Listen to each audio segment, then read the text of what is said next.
Hello students, you are welcome in class 12th maths, relations and functions। पिछली कक्षा जो हमारी वीडियो क्लास थी उसमें हमने फलन और उसके प्रकारों के बारे में पढ़ा। आज हम प्रश्नावली 1.2 को करेंगे। प्रश्नों को हल करने से पहले जो टर्म्स या पद हमने पिछली कक्षा में पढ़े थे एक बार उनको फिर से मेमोराइज कर लेते हैं। तो उसके लिए मैं एक एग्जाम्पल के माध्यम से आपको बताऊंगा कि वो टर्म्स क्या थे और हम आगे हमारे किस तरह से वो काम आएंगे। तो आप देख सकते हैं कि मैंने एक यहाँ पर मैपिंग प्रतिचित्रण बनाया है। हमारे पास एक समुच्चय ए है जिसमें अवयव हैं ए, बी और सी। एक समुच्चय बी है जिसमें अवयव हैं 1, 2, 3 और 4। ये किसी नियम एफ के द्वारा आपस में जुड़े हुए हैं, संबंधित हैं। तो इस प्रश्न में जो समुच्चय ए है इसको हम बोलेंगे प्रांत, और जो समुच्चय बी है इसको हम बोलेंगे सहप्रांत, या मैंने शब्द दिया था कोडोमेन, डोमेन एंड कोडोमेन। और साथ में एक शब्द आया था परिसर। तो परिसर क्या हो जाएंगे? परिसर हो जाएंगे 1, 2 और 4। ये क्या हो जाएंगे इसके परिसर? परिसर 1, 2 एंड 4। इसके बाद हम बात करते हैं प्रतिबिंब। प्रतिबिंब क्या होते हैं? प्रतिबिंब समुच्चय बी के वे अवयव जो समुच्चय ए के अवयवों के से जुड़े हुए हैं। तो हम देख रहे हैं ए से कौन जुड़ा हुआ है 1, बी से कौन जुड़ा हुआ है 2 और सी से नियम एफ के द्वारा कौन जुड़ा हुआ है 4। तो जो ये ए का प्रतिबिंब 1 है, बी का प्रतिबिंब 2 है और सी का प्रतिबिंब 4 है। तो आप प्रतिबिंब समझ गए।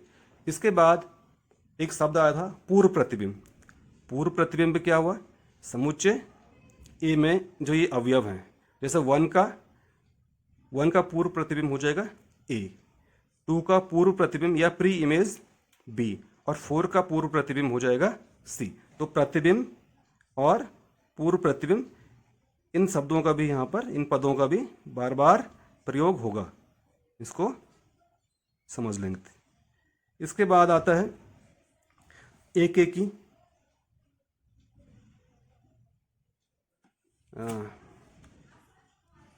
फलन।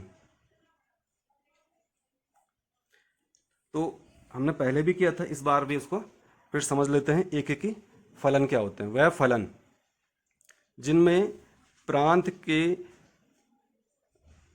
किस सह प्रांत में जो हमारे जो पूर्व प्रतिबिंब है उनका सिर्फ क्या होगा? एक ही पूर्व प्रतिबिंब होगा। ये इमेज है 1, 2, 3, 4, इनका सिर्फ क्या होगा? एक ही पूर्व प्रतिबिंब होगा। यहाँ पर देखेंगे 1 का, जैसे हम इस एग्जाम्पल में देखते हैं 1 का पूर्व प्रतिबिंब एक ही है, 2 का भी एक है और 4 का भी एक ही पूर्व प्रतिबिंब सी है। तो ऐसे फलन को हम बोलेंगे एकी फलन।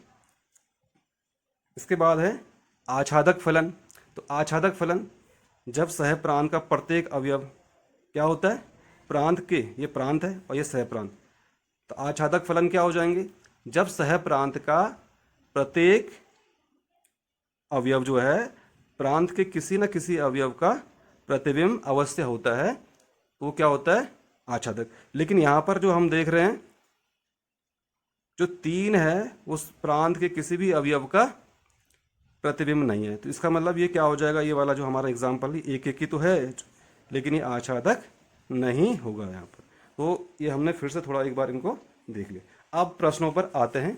तो थोड़ा हम प्रश्नों को लिखने में समय नहीं लगाएंगे क्योंकि वीडियो लंबा हो जाएगा, इसलिए मैं एनसीईआरटी की जो बुक्स है इसी में से आपको आता हूँ। हमारे पास है प्रश्नावली 1.2 का पहला प्रश्न। आप देखेंगे ये बोल रहा है सिद्ध कीजिए कि f(x) बराबर 1/x द्वारा परिभाषित फलन f r+ से r+ में है, एकेकी तथा आच्छादक है, जहां r+ सभी ऋणेतर वास्तविक संख्याओं का समुच्चय है।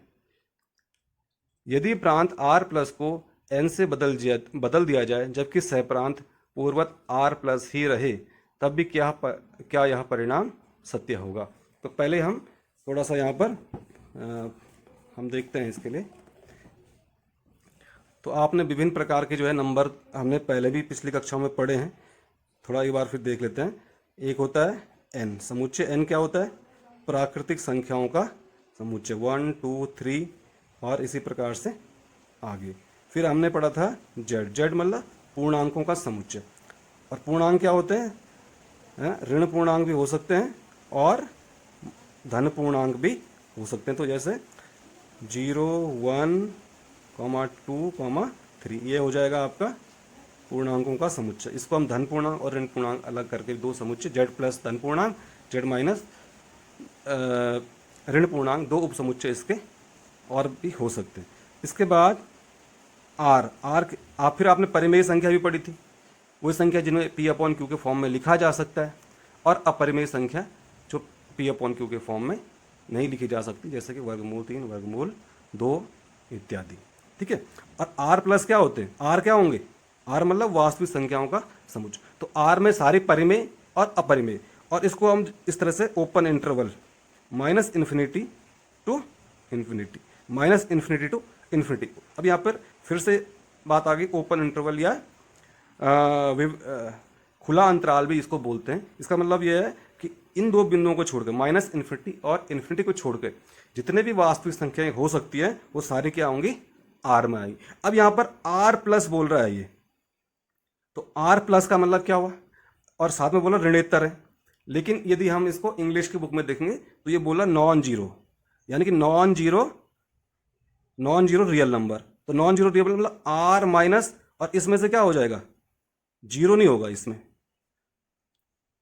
जो समुच्चय आर है, समुच्चय आर क्या है? वास्तविक संख्याओं का समुच्चय। समुच्चय आर में क्या नहीं होगा? जो जीरो वाला, जीरो जो अवयव है वो नहीं होगा, इसलिए हमने आर माइनस, और ये फिर समुच्चय इस तरह से, समुच्चय के अंदर एक अवयव है जीरो, ये छोड़ के सारे इसमें क्या आएंगे? आर प्लस में आएंगे। अब हमारा ये बात क्लियर होगी। अब हम प्रश्न पे आते हैं। प्रश्न की ये बोल रहा है अच्छा प्रश्न दिया हुआ है एफ एक्स बराबर 1/x, और ये संबंध किस पर है? एफ फलन है आर प्लस से आर प्लस में, एक एक ही तथा आच्छादक है, जहां सभी, अब इसमें आप देख रहे होंगे दो भागों में, इसलिए हम इसको मतलब पहले का पार्ट 1 कर लेते हैं, पार्ट 1 से, क्योंकि पहले वाले भाग में ये आर प्लस से आर प्लस में है, दूसरे वाले भाग में प्रांत, मतलब प्रांत इसको जो है उसमें एन में बदल दिया। लेकिन हम पहले वाला भाग करते हैं इस प्रश्न का, जहां पर ये फलन एफ जो है आर प्लस से आर प्लस में है, मतलब प्रांत भी आर प्लस है और सह प्रांत भी आर प्लस है। तो हमें सबसे पहले सिद्ध करना है कि ये फलन एक एक ही है या नहीं। तो एक एक के लिए कल मैंने जब मतलब पिछले जो कक्षा हमारी हुई थी वीडियो क्लास में, उसमें मैंने बताया था कि कोई फलन एक एक ही यदि हमें सिद्ध करना है तो हम क्या करेंगे, ये आप सभी प्रश्नों में इसी प्रकार से यदि एक एक ही सिद्ध करना है ना, प्रत्येक x1, x2 बिलोंग्स टू प्रांत, प्रांत यहां पर क्या है? r प्लस के लिए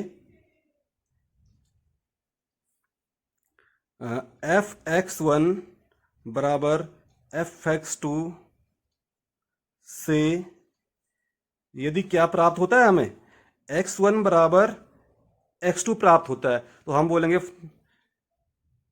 इंप्लाइज फलन क्या है?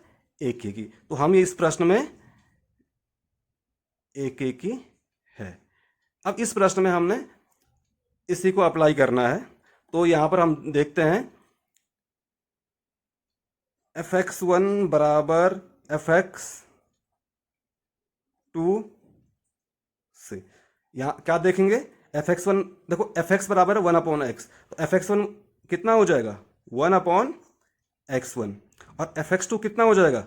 1/x2। तो इससे क्या पता चल रहा है? ये हो जाएगा x1 बराबर x2, अर्थात i.e. यहां पर क्या हो जाएगा? फलन f कैसा है? एक एक ही है। फलन f एक एक ही है। अब हमने सिद्ध करना है ये फलन ये आच्छादक है या नहीं है।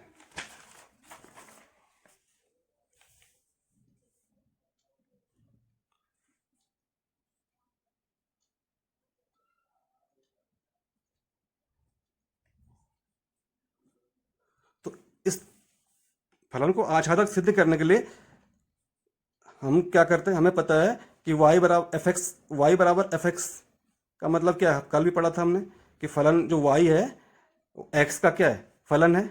ठीक है, अब इस प्रश्न में हम देखेंगे y बराबर और एफ एक्स कितना है 1/x, भी प्रश्नानुसार चूंकि दिया है एफ एक्स बराबर 1/x। ठीक, इससे क्या आ जाएगा, x बराबर आ जाएगा 1/y।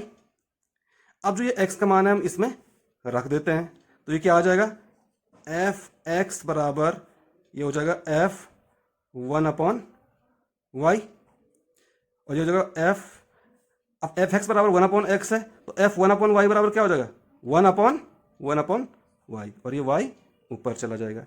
अच्छा, अब यहाँ पर क्या देख रहे हैं, यहाँ पर हम ये देख रहे हैं कि ये y किसका है, यह है सहप्रांत का अवयव, और 1/y किसका है, यह है प्रांत का, यानी कि प्रांत के प्रत्येक अवयव। अब जरा इसको हम इसके द्वारा प्रतिचित्रण के द्वारा भी थोड़ा समझते हैं इसको। हम एक एग्जाम्पल ये लेते हैं यहाँ पर, ठीक है, और ये हम लेते हैं, ये भी r प्लस है और यहाँ पर भी क्या है r प्लस है। हमने माना कोई अवयव यहाँ पर लिया y, और उसके लिए यहाँ पर अवयव कितना हो जाएगा 1/y हो जाएगा। अब आप देखेंगे y कोई भी वास्तविक संख्या हो जाएगी, कोई भी वास्तविक संख्या, माना 2 ले लो आप, 4 ले लो, है ना, y बराबर हमने कोई भी रियल नंबर ले, 2-1 कुछ भी ले सकते हो आप, है ना, तो 1/y एग्जिस्ट होगा कि नहीं होगा, माना y बराबर 2, y बराबर 2 के लिए 1/y कितना हो जाएगा 1/2। अब आप देखेंगे जब यहाँ पर 2 होगा तो यहाँ पर 1/2 होगा, तो 1/2 क्योंकि ये रियल नंबर का सेट है, पॉजिटिव रियल नंबर, जीरो को छोड़कर इसमें सारे रियल नंबर्स होंगे, तो इसका मतलब क्या हो जाएगा, यहाँ पर 1/2 भी होगा। माना हम 4 लेते हैं तो यहाँ पर 1/4 भी होगा। तो ये सारे प्रत्येक, इस प्रकार हम क्या देखेंगे कि प्रत्येक y के लिए सहप्रांत, ये सहप्रांत है, सहप्रांत के प्रत्येक y के लिए प्रांत में कोई ना कोई 1/y अर्थात x अवश्य होगा। ठीक है, क्योंकि सहप्रांत के प्रत्येक अवयव y के लिए प्रांत में कोई ना कोई अवयव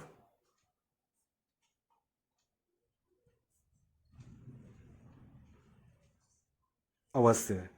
ठीक है, अर्थात हम ये भी कह सकते हैं कि प्रांत के प्रत्येक अवयव का सह प्रांत के प्रत्येक अवयव का प्रांत में कोई ना कोई पूर्व प्रतिबिंब अवश्य है ना, यानी कि जितने भी यहाँ पर अवयव होंगे 1 2 3 कुछ भी ले लो आप, उनके सब क्या होंगे, प्रांत में कोई ना कोई पूर्व प्रतिबिंब है, अर्थात ये सारे क्या हैं, सारे आच्छादक हैं। इंप्लाइज फलन f क्या है, फलन f आच्छादक है ना, अर्थात प्रत्येक सह प्रांत के प्रत्येक अवयव के लिए प्रांत में कोई ना कोई अवश्य अवयव अवश्य ही होगा। ठीक है, तो ये हमारा पहला प्रश्न हो गया, अर्थात पहला प्रश्न हमारा क्या है, हमारा पहला प्रश्न एक एक की भी आया और आच्छादक, पहले का पहला वाला भाग हमने किया। अब हम इसके सेकंड पार्ट पे आते हैं। सेकंड पार्ट में बोल रहा है एफ एक्स तो वही है, एफ एक्स बराबर 1/, फलन तो वही है, और फलन ये पहले था ये r प्लस से r प्लस में। ठीक है, अब ये बोल रहा प्रांत को बदल दिया इसने, प्रांत मतलब ये इसको बदल दिया, किससे बदल दिया, अब n से बदल दिया, जबकि सह प्रांत पूर्ववत r प्लस ही रहे, और सह प्रांत क्या रहेगा r प्लस ही रहे। तो उस कंडीशन में हमें पता करना है कि क्या ये आच्छादक है या सॉरी एक एक ही है और फिर आच्छादक है। तो एक एक के लिए देखते हैं इसको।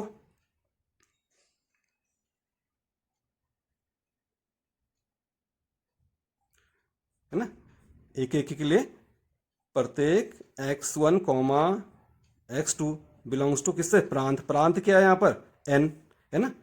तो fx1 बराबर fx2 से क्या मिलेगा, fx1 फिर वही fx बराबर 1/x, तो fx1 कितना हो जाएगा 1/x1 बराबर 1/x2, है ना, इम्प्लाइज x1 बराबर x2। तो ये इसका मतलब ये क्या है, f जो है, इसलिए f एक एक ही है। ठीक है, अब हम चेक करते हैं कि क्या f जो है आच्छादक भी है या नहीं है। तो आच्छादक, अब हमने ऊपर देख ही लिया था कि हमने x बराबर 1/y निकाला था। यहाँ पे आप यहाँ पर देखेंगे इसका कुछ पार्ट हमने यहाँ पर कर लिया था कि आप देख रहे हैं एफ एक्स बराबर क्या है हमारा, x बराबर हमारा 1/i आया था, मतलब हमारे प्रांत में क्या आया था 1/y। अर्थात फिर हम इसको मैपिंग के द्वारा यहाँ पर समझाते हैं कि यहाँ पर हमारा प्रत्येक y के लिए सह प्रांत के प्रत्येक अवयव y के लिए प्रांत में क्या है, इसका पूर्व प्रतिबिंब 1/y है। ध्यान देंगे, सह प्रांत, भाई इसमें बहुत सारा अवयव, हमने एक सिंपल एक कोई अवयव y ले लिया और y के लिए यहाँ पर क्या है 1/, इसका पूर्व प्रतिबिंब क्या हो जाएगा 1/y। यहाँ पर ये n है यहाँ पर, और यहाँ पर क्या है ये r प्लस। अब देखो y क्या है, एक रियल नंबर है, तो y r प्लस में है, तो ये वाला y क्या है, रियल नंबर है। तो रियल नंबर होने से इसका कुछ भी हो सकता है, 0.1 0.2 है ना, 1 2 3। अगर y बराबर 1 है, माना y बराबर 1 है, तो 1/y बराबर कितना हो जाएगा 1 है, अर्थात y बराबर 1 का इसमें पूर्व प्रतिबिंब है। y बराबर 1 का अवयव एक के लिए प्रांत में क्या है, पूर्व प्रतिबिंब 1 है, लेकिन जब y बराबर क्या हो जाएगा 2 हो जाएगा, तो 1/y कितना हो जाएगा 1/2। अब आप बताइए, ये तो n है ना, प्रांत क्या है n है, यहां पर 1/2 हो सकता है, नहीं हो सकता। यहां पर सिर्फ क्या हो सकता है, यहां पर हो सकते हैं 1 2 3 4 5 इस तरह के अवयव हो सकते हैं, प्राकृतिक संख्याएं सारी। तो इसका मतलब क्या है, या हम y बराबर 3 ले लें, तो y बराबर 3 के लिए 1/y कितना हो जाएगा 1/3। ये भी यहां पर नहीं होगा। तो जितने भी पूर्ण संख्याएं या कोई और संख्याएं भी, अगर 2/3 या इस तरह के नंबर भी ले लेते हैं, तो भी हम देखेंगे कि क्या होगा, यहाँ पर इनका पूर्व प्रतिबिंब नहीं होगा। अर्थात सह प्रांत में बहुत सारे ऐसे अवयव होंगे, कुछ अवयव तो होंगे जिनके यहाँ पर क्या है पूर्व प्रतिबिंब, जैसे हमने बताया एक का है, एक का यहाँ पर पूर्व प्रतिबिंब है, लेकिन जो अन्य अवयव जैसे 2 3 4 इनके प्रांत में कोई भी पूर्व प्रतिबिंब नहीं है। तो इसका मतलब ये क्या हो गया, आच्छादक नहीं है। इसलिए एफ एन से आर प्लस में आच्छादक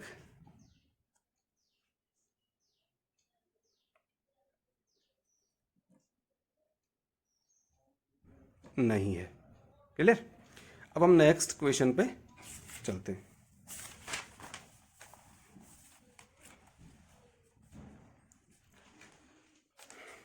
क्वेश्चन नंबर 2 है, बोल रहा निम्नलिखित फलनों की एक एक इंजेक्टिव तथा आच्छादी, सब्जेक्टिव बोलो या ऑन्टो बोलो, गुणों की जांच कीजिए। क्वेश्चन नंबर 2, और इसका फर्स्ट है एफ एक्स बराबर x² द्वारा प्रदत्त एफ एन से एन में फलन है। तो प्रश्न लिखते हैं,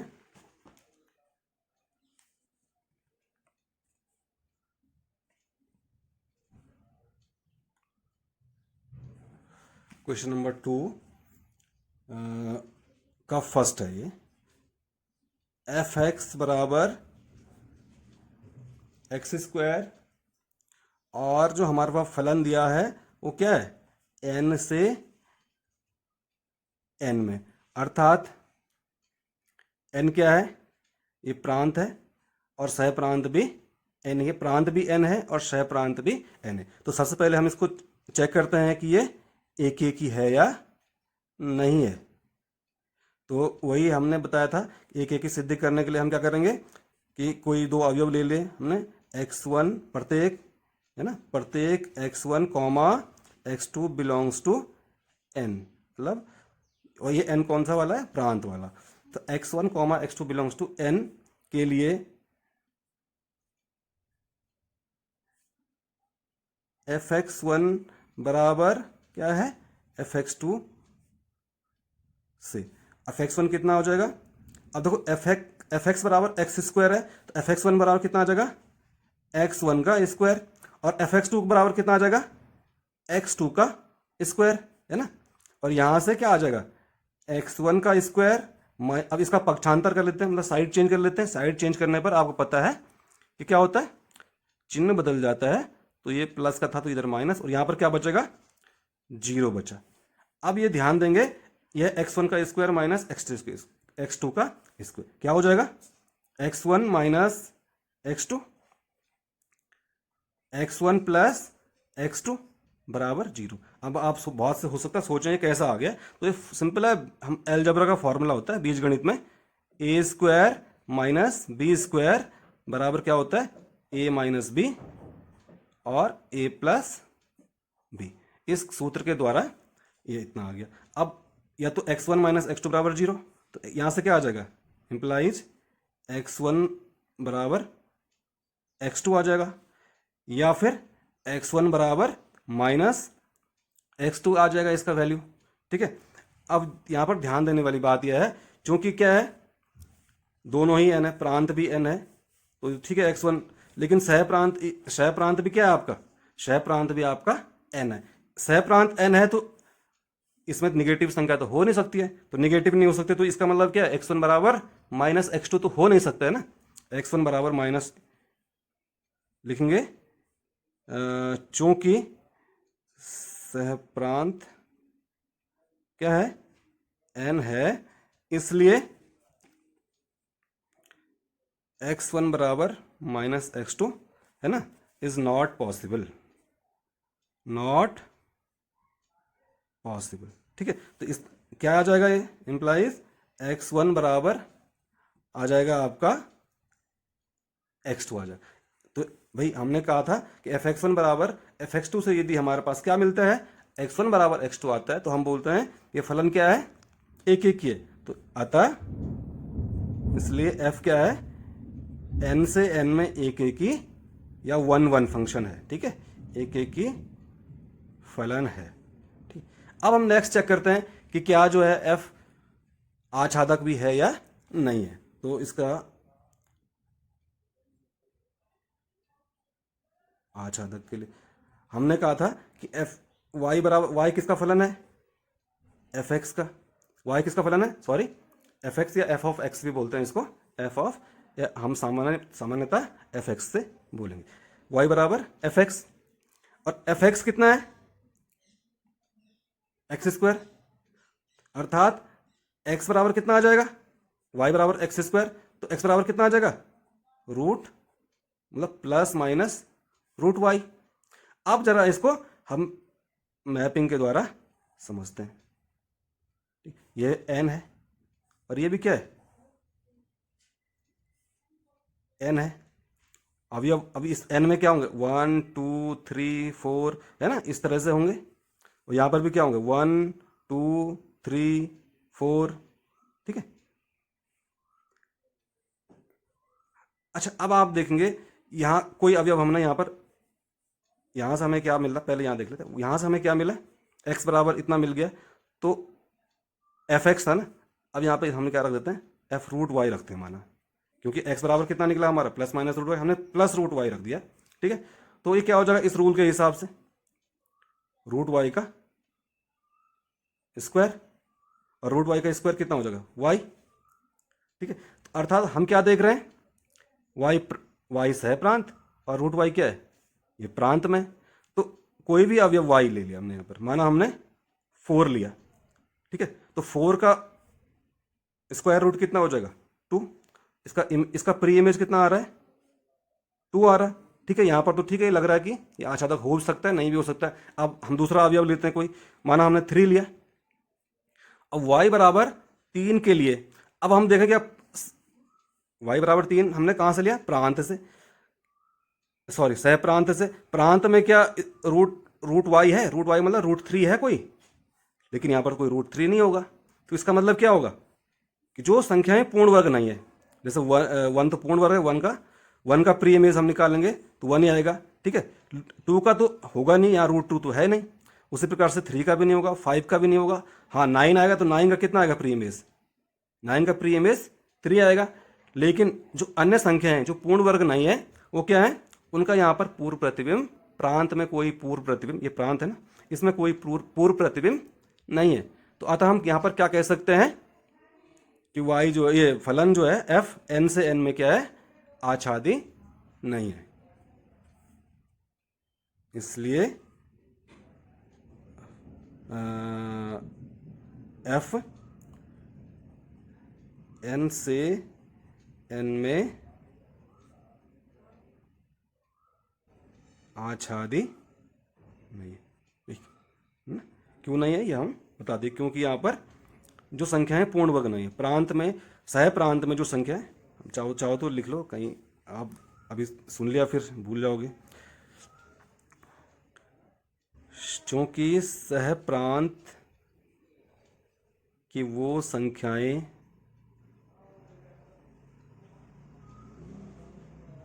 जो पूर्ण वर्ग नहीं है, उनका प्रांत में कोई पूर्व प्रतिबिंब नहीं है।